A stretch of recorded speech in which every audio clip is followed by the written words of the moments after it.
भारत का प्रधानमंत्री आज विश्व के शीर्ष नेताओं में गिना जाता है। जब ऐसा हो रहा है तो मेरा किसान परेशान क्यों है? दोस्तों, उपराष्ट्रपति धनखड़ जी के इस्तीफे के बाद सियासी पारा गर्म है और जो विपक्ष अब तक धनखड़ जी का मजाक उड़ाया करता था, वो विपक्ष अब उनके इस्तीफे के पीछे कोई न कोई राजनीतिक चाल देख रहा है। सोशल मीडिया पे एक वीडियो सर्कुलेट हो रहा है और काफ़ी वायरल है, जिसमें धनखड़ जी केंद्रीय कृषि मंत्री से ये कहते हुए नजर आ रहे हैं कि जो हमने वादा किया था किसानों से, क्या वो वादा पूरा किया गया? कृषि मंत्री जी, एक एक पल आपका भारी है। मेरे आपसे आग्रह है और भारत के संविधान के तहत दूसरे पद पर विराजमान व्यक्ति आपसे अनुरोध कर रहा है कि कृपया करके मुझे बताइए, क्या किसान से वादा किया गया था और वादा किया गया वादा क्यों नहीं निभाया गया और वादा निभाने के लिए हम क्या कर रहे हैं? गत वर्ष भी आंदोलन था, इस वर्ष भी आंदोलन है, काल चक्कर घूम रहा है, हम कुछ कर नहीं रहे हैं। और इस वीडियो को इस तरह से प्रेजेंट किया जा रहा है जैसे कि वो अपने ही पार्टी से नाराज दिख रहे हों और कहीं न कहीं उनको उनकी लाचारी के तौर पे इस वीडियो को प्रेजेंट किया जा रहा है। विपक्ष के लोग तो यहाँ तक भी आरोप लगा रहे हैं कि मोदी और अमित शाह की जो पॉलिटिक्स है उसमें वो कहीं से भी जो सीनियर नेता होते हैं उनको वो बर्दाश्त नहीं कर पाते और यही कारण है कि मुरली मनोहर जैसे तमाम अन्य भी नेता थे जिनको उम्र का हवाला देते हुए उनको टिकट डिनाई कर दिया गया, उनको मार्गदर्शक मंडल में डाल दिया गया। लेकिन ऐसे तमाम नेता आज भी भारतीय जनता पार्टी में सक्रिय हैं जिनको टिकट मिलता है, जो चुनाव लड़ते हैं और जो प्रधानमंत्री मोदी जी के और अमित शाह जी के काफ़ी करीब हैं।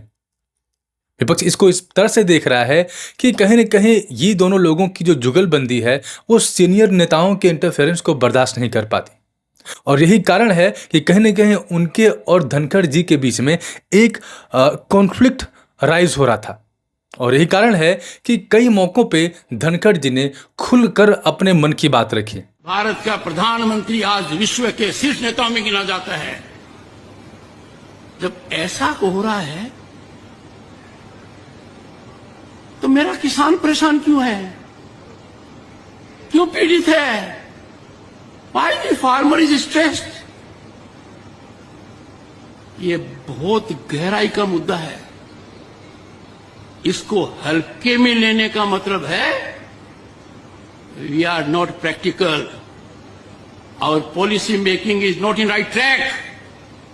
आप सभी को मेरा नमस्कार। वो कई मंचों से लगातार किसानों की बातें करते नजर आए और कई बार अपने पार्टी को ही हिदायत देते हुए नजर आए और इसी को कारण बताया जा रहा है कि धनखड़ जी अपने मन की बात कर रहे थे, अपनी बातों को स्वतंत्र रूप से रख रहे थे और इसीलिए मोदी और अमित शाह की जो पॉलिटिक्स करने की जुगलबंदी है, जो उनका तरीका है, वो सीनियर लीडर को बर्दाश्त नहीं कर पाते हैं और इसी कारण कहीं न कहीं पूरी प्लान के तहत, पूरी रणनीति के तहत धनखड़ जी को इस्तीफा दिलवाया गया। बहरहाल इसमें क्या सच्चाई है वो तो धनखड़ ही जानते हैं या भारतीय जनता पार्टी जानती है, लेकिन बहुत सारे ऐसे कयास हैं जो अब भी लगाए जा रहे हैं। पॉलिटिकल एनालिस्ट और तमाम राजनीतिक पार्टियां इस बात पे कई तरह के स्टेटमेंट, कई तरह की बातें वो जाहिर कर रही हैं और इसके पीछे सिर्फ और सिर्फ राजनीतिक षड्यंत्र बताया जा रहा है। क्योंकि कई बार ऐसे मौक़ों पे देखा गया है कि कुछ ऐसे वीडियोस सर्कुलेट होते हैं जिसमें ऐसा दिखाया जाता है कि शायद नितिन गडकरी जी और मोदी जी के बीच कुछ ठीक नहीं चल रहा है और विपक्ष का तो ये भी कहना है कि उम्र का हवाला देते हुए या सीनियर पॉलिटिक्स से पहले मुरली मनोहर जोशी को हटाया गया, धनखड़ जी को हटाया गया और हो सकता है कि अगर इसी ट्रैक पर चले तो आगे नितिन गडकरी जी का भी विकेट गिरे, उसके बाद अगला नंबर शायद राजनाथ सिंह का भी हो। बहरहाल इस पूरे मामले में क्या सच्चाई है वो तो भारतीय जनता पार्टी ही जाने, लेकिन ख़ास तौर से जो वाइस प्रेसिडेंट हैं उपराष्ट्रपति धनखड़ जी को लेकर राजनीतिक गलियारे पूरी तरह से गर्म हैं और तमाम तरह के सियासी अंदाजे लगाए जा रहे हैं। अब देखना दिलचस्प ये होगा कि बीजेपी इस नैरेटिव का काउंटर कैसे करती है और कैसे इस पूरे मामले के ऊपर आम लोगों के बीच पहुंचती है।